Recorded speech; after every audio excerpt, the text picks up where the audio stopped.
Con la Pentecoste si conclude questo. Com a celebração de Pentecostes se conclui o dia da Páscoa, que durou 50 dias, o tempo pascal, no qual nós acolhemos a luz que o ressuscitado doou à nossa vida, que dá sentido para a nossa existência neste mundo. O texto do Evangelho que ouvimos hoje remonta àquele dia de Páscoa, quando os discípulos se alegraram ao ver o ressuscitado. É importante lembrar o sentido deste ver. O termo grego que o evangelista usa, e em português nós usamos o verbo ver, mas no grego existem vários verbos para falar de ver. Existe o blebo, que significa observar. Nós observamos muitas coisas, mas o termo que é usado aqui no Evangelho para esta visão do ressuscitado é oral, que é aquele olhar de quem vê além do material, que vê além daquilo que é verificável. Jesus disse um dia: bem-aventurados aqueles que têm o coração puro, porque estes verão a Deus. É o olhar que vê além daquilo que é visível, vê o invisível, vê além do verificável. Os discípulos se alegraram porque com este olhar eles conseguiram ver onde terminou a vida doada do Mestre. E é interessante que não se diz que Jesus apareceu, mas que ele foi visto. É o convite também para nós a verificar o nosso coração para ver se é puro, para que também nós possamos ver, ter este olhar que vê o destino que termina a vida doada, como aquela do Mestre Jesus. O texto do Evangelho de hoje diz assim: o ressuscitado esteve, parou no meio deles. Não conta tanto que Jesus se tornou visível e depois invisível na sequência. Narra, antes de tudo, o início de uma nova estável presença do ressuscitado, que é vista por aqueles que têm o olhar puro da fé. Se antes Jesus estava somente com um ou outro discípulo, porque era condicionado pela realidade material humana, pelos limites que a condição humana coloca, agora Jesus está livre disso. Ele está no meio dos seus discípulos, no meio desta comunidade que se espalha pelo mundo inteiro, e ele não está distante de ninguém, de nenhum discípulo. Então, essa realidade do ressuscitado é muito mais ampla do que a presença física. De fato, nós todos experimentamos essa presença de Jesus quando estamos unidos e temos o coração puro. É verdade também que quando nós entramos em situações de pecado, de julgamentos, em que tudo fica pesado em nossa vida, ficamos com dificuldade para ver o ressuscitado. O ressuscitado diz: a paz esteja com vocês. Depois mostra as mãos e o lado. Isso não é um detalhe de apologia, de defesa, de vejo que sou eu, olha aqui, coitadinho de mim. Não. Se Jesus quisesse mostrar-se, ser reconhecido, ele mostraria o rosto, não as mãos. Então, o que é que o texto está dizendo para nós? Qual é o detalhe que está aqui que mostra a identidade de Jesus pelas mãos? As mãos que foram pregadas na cruz e o lado aberto é a sua identidade. Como é possível que a identidade se dê pelas mãos? Na realidade semítica judaica, as mãos mostram o poder de Deus. E o que é que Jesus veio mostrar para nós nesse mundo? Veio mostrar as obras de Deus, as mãos de Deus. No Antigo Testamento, a mão de Deus era interpretada como mão forte e significava se alguém caiu nas mãos de Deus, isso tinha uma interpretação positiva, mas também poderia significar castigo. No Êxodo diz assim que a mão de Deus despedaçou os inimigos. Como é possível imaginar que Deus combatia contra os outros a favor dos hebreus? E agora Jesus vem mostrar as suas mãos e ele mostra que as suas mãos são umas mãos diferentes. Nas mãos de Jesus, nós podemos contemplar a revelação da verdadeira mão de Deus, como Deus verdadeiramente é. O que é que fizeram as mãos de Jesus? Lavaram os pés dos discípulos. Não o Deus que se faz servir, mas o Deus que com as suas mãos se faz servo, que coloca a sua força, a sua capacidade na disposição da vida do homem.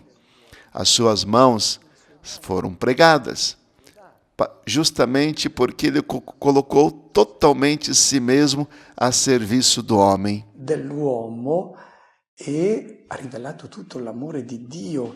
E revelou todo o amor de Deus para nós. Vocês pregaram as minhas mãos, eu não solto as minhas mãos da cruz para ferir vocês, não. O que vocês fizerem, eu responderei com amor. Esse é o significado das mãos de Jesus feridas. Esse é o poder de servir, de realizar gestos de amor em nosso favor.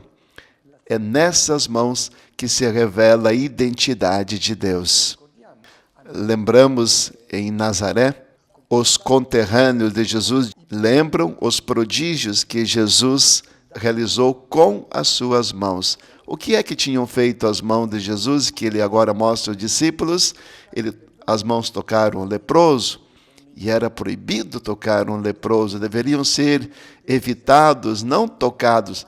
Ao invés, as mãos de Deus tocaram aquele leproso, abriram os olhos do cego, endireitaram aquela mulher que estava toda inclinada sobre si mesma e a colocaram em pé, levantaram o paralítico. Essas mãos são as mãos de Deus que acariciam as crianças, escandalizando até os discípulos, porque as crianças eram tidas como impuras, e a mão de Deus agora acaricia as crianças.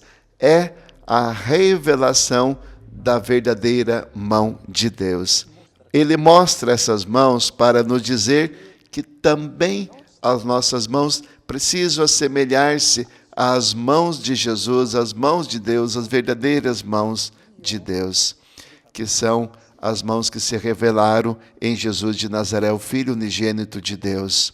Assim, o Filho de Deus se revela quando as nossas mãos realizam tais obras, a mão de Deus se realiza em nós. Depois, o lado aberto. Ele quer evitar o mal-entendido que sua paixão, morte e ressurreição, tudo aquilo que ele sofreu, viveu por nós, não é algo que ficou entre parênteses, que nós muitas vezes pensamos que aquele é um momento de passagem e que seria melhor que não tivesse ocorrido. Jesus não foi buscar aquilo, mas foi um momento que não pode ser esquecido, porque é exatamente aquele lado aberto que nos mostra o verdadeiro Deus, todo o seu amor. Só a cruz poderia revelar para nós o verdadeiro rosto de Deus, que ama até o total dom de si, até entregar a sua vida por nós. Aquelas feridas revelam este amor por nós, revelam a sua identidade de alguém apaixonado pela humanidade. Portanto, as chagas da paixão não são algo a ser descartado, mas mostram o verdadeiro amor de Deus. Quando falamos do lado aberto, estamos nos referindo àquele episódio do alto da cruz, em que o soldado chega perto de Jesus e o fere com a lança. E o evangelista observa que saiu sangue e água. O sangue significa a vida doada. O sangue sempre significou a vida. E agora essa vida de Deus é derramada sobre todos nós. A vida de Deus que não é tocada. Ele morre humanamente, mas a vida de Deus é entregue para nós. Não é tocada a vida divina. Os discípulos se alegraram ao ver este sangue, esta vida derramada. A água também significa a vida que nos renova, que nos lava. Toda a vida de Deus é doada para nós. É o convite também para nós abrir os nossos olhos e acolher este dom. Não termina aqui o texto do Evangelho com a visão do ressuscitado, mas tem o envio. Jesus que diz aos discípulos: como o Pai me enviou, assim também eu vos envio. Jesus quer que se parta, que se vá na direção do outro.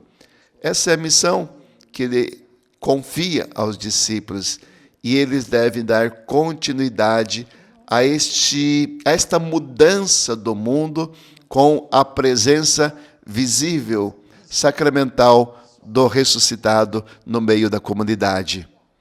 Jesus os envia e também torna-se presente no meio dos discípulos, mostrando a sua identidade nas suas mãos, no seu lado aberto, para que o homem reconheça o amor de Deus. Jesus é vitorioso porque ele passou pela morte e nos mostra que todo ser humano também é chamado a isso. Nós somos enviados para viver como Jesus, a sermos nós aqueles que doam a vida para os outros. Por isso, a missão a qual nós somos enviados não é outra coisa do que aquela de doar-nos nós mesmos aos irmãos. A igreja existe para isso, para tornar presente, visível, o Senhor ressuscitado. Jesus se fez carne, viveu mais de 30 anos no tempo de Tibério, ainda antes de César Augusto, uma vida muito limitada no espaço e no tempo. Agora, não mais. Agora está presente por meio de nós no mundo inteiro.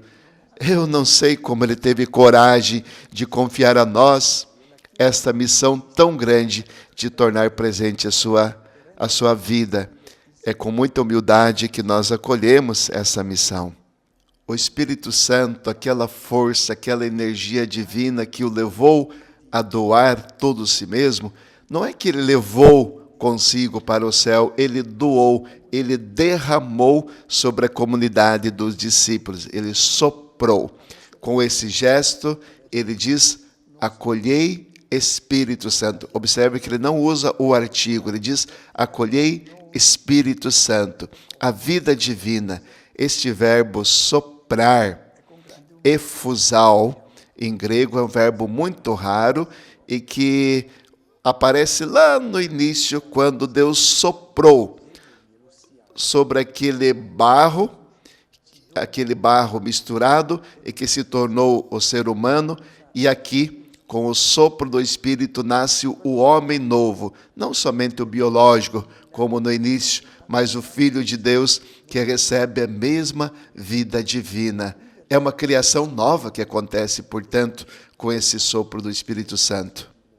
E depois, a missão de perdoar os pecados, fazer com que a humanidade inteira seja purificada daquilo que mais a atrapalha, o pecado.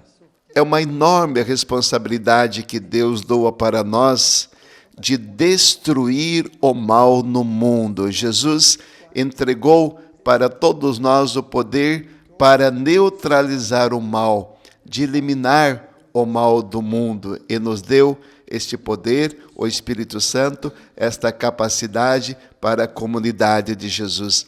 A comunidade de Jesus deve fazer brilhar esta vida, a vida divina, para todos.